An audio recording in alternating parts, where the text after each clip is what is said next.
speech ni Pangulong Duterte at init nito na alam niya ang limit ng kanyang kapangyarihan bilang presidente ng Pilipinas. Ito yung para bigyan ng assurance yung publiko, especially doon sa nagsasabi na gagamitin niya ang kanyang kapangyarihan para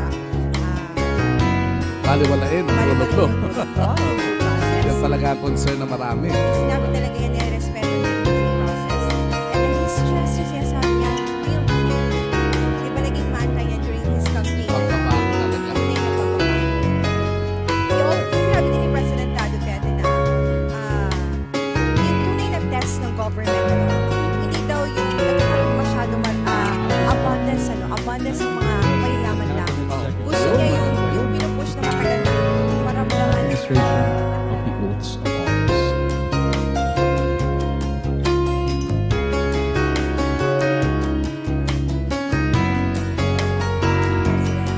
This includes other appointed officials.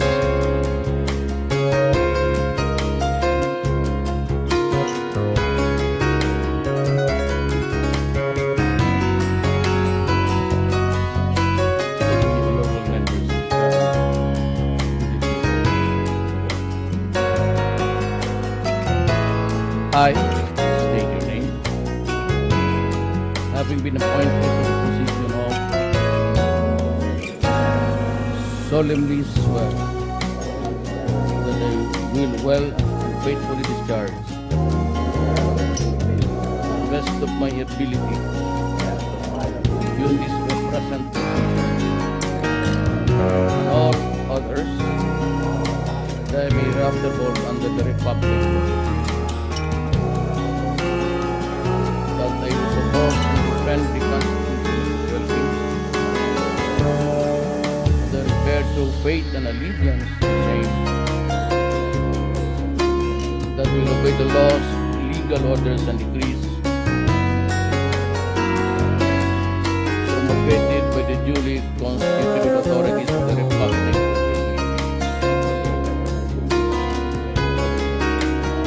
and that impose this application upon myself voluntarily, without mental reservation of purpose. So help me God. Congratulations, ladies and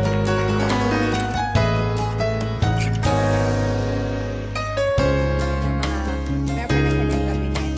Balikan ko yung sinabi mo kanina yung test of government. Kasi sabi ni President Duterte na dapat hindi lamang yung mayayaman lang. Ang yumayaman. Under his governance, gusto niya maipush talaga yung inclusive Oo. growth na matagal na sinasabi ng nakaraang That's true. administrasyon na Excellencies, hindi nga ladies and maramdaman. Please remain seated as the President leaves Rizal. Again, may we request you to remain seated as the President leaves Rizal. At unang marching order niya sa lahat ng mga department heads, cabinet secretaries, lahat ng namumuno sa mga government agency na i-simplify lahat ng mga applications na isasubmit. Para wala masyadong kailangan. Ease of doing business. That's yung push ng President Duterte. At ito na, palabas na ng result ko. Si President Secretary Honors. Duterte, kababato ng Malacanang papunta sa Palace o Malacanang Palace grounds para nga sa military honors. This is to welcome the new president and the right. new chief, commander-in-chief. That's right. So yun nga, first order of business ni President Duterte at natiyakin na lahat ng mga government agencies i-simplify Oo. pag-submit ng mga requirements, all the applications. Diba? Oo. Pumunta sa isang moment. Napakaraming pirma kailangan, di ba? Dapat ilan lang, review nila dapat yun, di ba? Mula sa pagbukas ng business at iba pang requirements na kailangan mo, ano? Dahil Ayaw kapag na mga talaga. documents. Ayaw na talagang pila. Tingnan natin kung paano gagampanan ng government agencies. Walang Kasi pila. oras, mahalaga ang oras, diba? Time is gold. Nasa science sa pagpila mo. Kasi nakapila ka ba kahapon tapos hindi mo pa rin makukuha. Kung gusto mong permit, no? Or licenses. Nasa Naghahanda Palace naman Grounds ang Malacanang yan. Palace grounds. Nandun na yung mga military guards Yan, oo. para welcome ang new leadership, ang bagong commander-in-chief ng Pilipinas, ang 16th President of the Republic of the Philippines, President Rodrigo Roa. We will troop The 9th. nights. Yan. And this time as president. Presidente ng Pilipinas. And we're hoping na yung first order of business, sinabi niya during his speech, napakaganda nito. Lalo na kapag na-implement na ito ng mga government leaders. Isa din sa binigyan din ni President Duterte, yung mga ongoing contracts na kung ano yung nakasahal sa kontrata, huwag nang pabuhin, huwag na invent ang rules. Diba? Saka yung sinabi niya yung wala nang secrecy. Transparency na. Why? He's pushing for transparency. That's right. Bakit lagi binabago ang kontrata? Kaya natatagalan yung mga ginagawa ng mga proyekto. Paano yung mga natatalo sa bidding, pupunta sa court, may question eh. Kaya ba yung ibang investor sa'yo na kung sino sa akin sa gawing gano'n. Dapat sundin ako ang mga kontrata. At the National Assurance International Community na his administration will honor ano man ang mga international obligations na meron ng Pilipinas with the previous administration. Pero ngayon pa lang ata, makikita natin na halimbawa yung mga i-review ng mga, let's say, yung mga sa DAR, for example, Department of Agrarian Reform, i-review daw yata lahat ng mga pinagkaloob ng mga lupa, kung tama o hindi. At sinabi din ni DSWD Secretary Jovita Liwado na she will review yung CCTV program ng Palawan. Why? Kasi marami daw ito, hindi talaga mahirap. Naabuso ito ng local government dahil parang ginagawang beneficiary yung mga butante boboto sa kanila. Kasi ang dami mo. They want, na yata. DSWD, gusto ng DSWD naman ang lahat ng beneficiary ng CCTA, tunay na mahirap. Sa labas na rin ng Malacanang, ang first family. Nakita natin si Davao City Mayor Inday Sara Duterte, si Baste, si Paulo, at ang girlfriend niya, ni Baste. Kasama nila at kausap nila si President. Erap, Estrada. Erap, ano? Erap pa din. Takas pa din. Yung mga presidente sa Erap, Estrada siya. President-elect. Oh, yes, Definitely less than 7 years. Kasi Erap kasi is now oldest talaga si Duterte. one of the first. Well, The oldest. may pros and cons sa pagiging matanda. Number one, very seasoned ka na. Siyempre. Very well experienced ka na. With his track record sa Davao City, we'll see kung anong magagawa niya as mayor na ngayon ay presidente na. Ano yung mga changes na sinasabi niya gagawin niya sa bansa. That's right. Yung ba kasama ni Inday, yun yan ang kasama niya. Sa atin. Ano? Atin. Arvio. Mga close si ano. Si Ina-assist nila Inday siya. Sara, si Erap. Ano? Si Erap now is I think 79 years old. But still active and now as mayor of Manila. Second term. Serving his second 3-year term. Happy birthday naman natin. Dumating si Mayor Digo. Para simulan yung ano. Forward na mga events or affairs na dito sa Manila area. Paano present si President Duterte at si former President and Mayor of Manila. Hindi kaya magkakaroon ng parang ano rin, exercise sa Davao City. Hindi kaya. Pahuli na yun. Kasi yung last time, di ba, good farewell, no? Davao City Hall, di ba? I think magsiselfie yata siya. Inday, asawa niya, and with Erap. Oo. I think Nakakatuwa aalis naman, na ano? yata siya, no? Si Erap. President. Close nga sila, no? Very cautious masyado si Mayor Inday Sara. Sinamahan talaga si former president. Ihahatin talaga. Halos game na yan.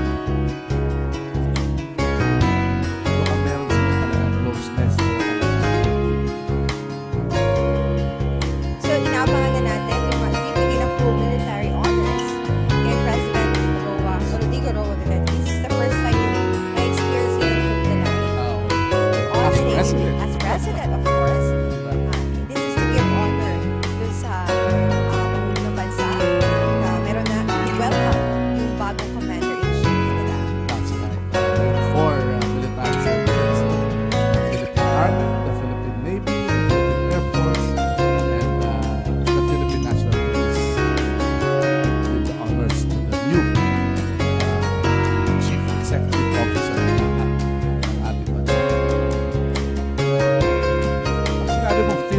full military honors.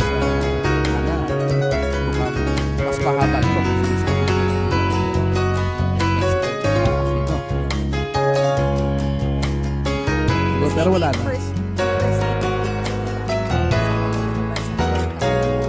Tapos after this, babalik ulit siya sa Maharlika Hall, sa Rizal Hall. Tama. And then, Para dun sa kain niya pa, no? Magkakaroon sila ng reception. And then up to o'clock, cabinet. cabinet meeting. And yung reception niya with the That's right. Nabaho agad, ano? At kayo na talaga yung oras na Aquino siya. Sabi nga niya, diba? Ang working hours siya, kanya talaga. It's more of a night person. Late afternoon hanggang Early morning. Sabi nila, early morning work. So, bumababa na po sa staircase sa Malacanang Palace, President Duterte, pagpungo ng Malacanang Grounds para sa kanyang full military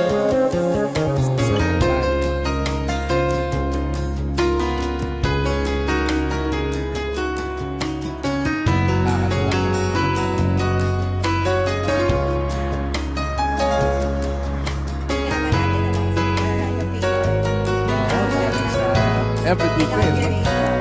is making sure na magpapalilong. Alam niya. Parang nagsisilbing protocol officer na Oo. sa mga oras na ito. Alam mo sa Malacanang din yan eh. May mga protocol officers nila. Tapos yung mga guest na tumatanggap ng guest, papakain sa mga guest. Full-time job talaga yun eh. Just to Ibang- make sure iba na talaga. yung bawat Oo. detalye walang Oo. mamiss Oo. at magampanan ito ng Kasi bawat ano yan, merong significance na. Ito yung unang paglalakad ni President Duterte sa Malacanang Grounds bilang presidente ng nations. He's being accompanied by the Presidential Security Guard. Of course, nandiyan din nasa gilid na ng kanyang presidential assistant na kapalupana at mag-oversee sa presidential management staff. So Davao City ba? Ano ba? Ang position? Executive assistant. So ngayon, ganun pa din. Office of the Mayor. Executive assistant pa rin siya. Yes. And at the same time, binigyan din siya ng cabinet position to oversee the presidential management staff. Dating hinawakan ng anak niya, bago Secretary of Policy, Julia Go.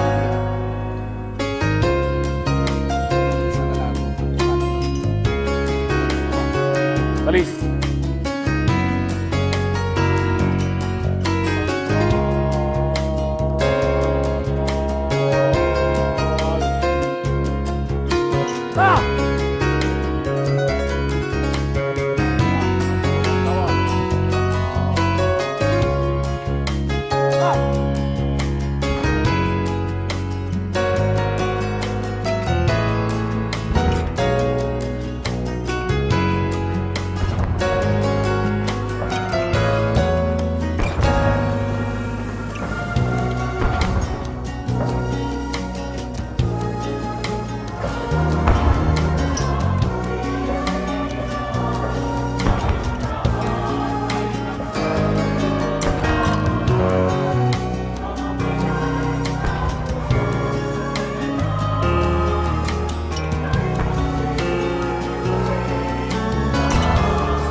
Bangal.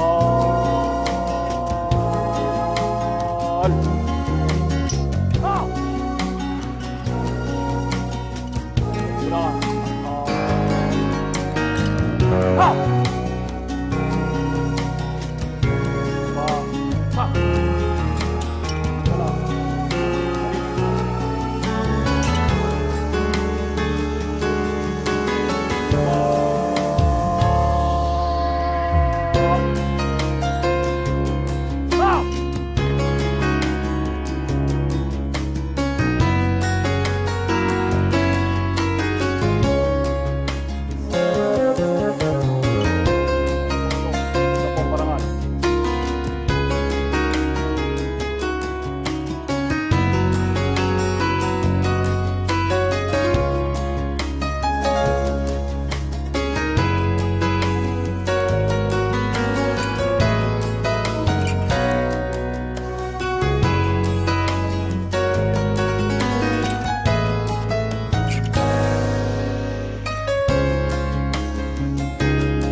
Mga kasama, napaabot ang ating mahal na Pangulo, kagalang-galang Rodrigo Roa Duterte, ang kanyang taus-pusong pasasalamat sa parangal na ginawad natin sa kanya ngayong hapon.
Maybe because alam ng mga abogado ng batas. At alam nila paano ito ipapakita. That's right, that's right.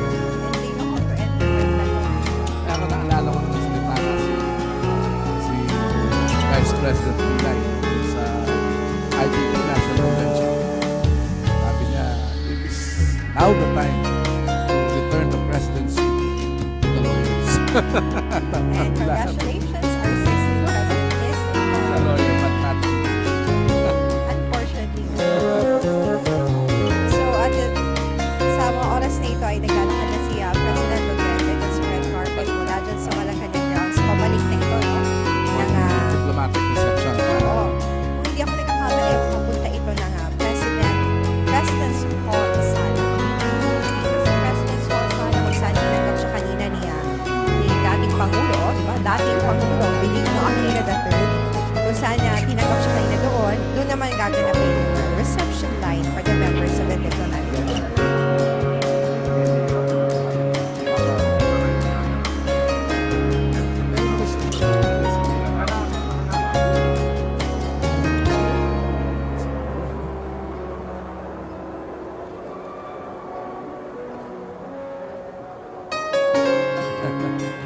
Si Mr. Painor, no? Next would be the reception. Rice with pistachios, no?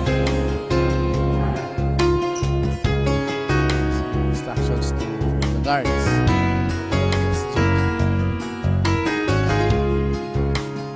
So, mga oras sila, I guess. I think yung mga guests. Nagda-lunch na yata sila. Baka, most likely. It's almost quarter to 1. At they're enjoying yung hinanda na menu ng Kuya Mark. Kahit yata sila. May sana, umalis na eh. Gusto na yata sila. I'm not sure kung umalis, pero hinatid lang yung kanina siya. At they're enjoying yung hinanda na yung food, Local food. yung munggo, yung first maruya. Maruya.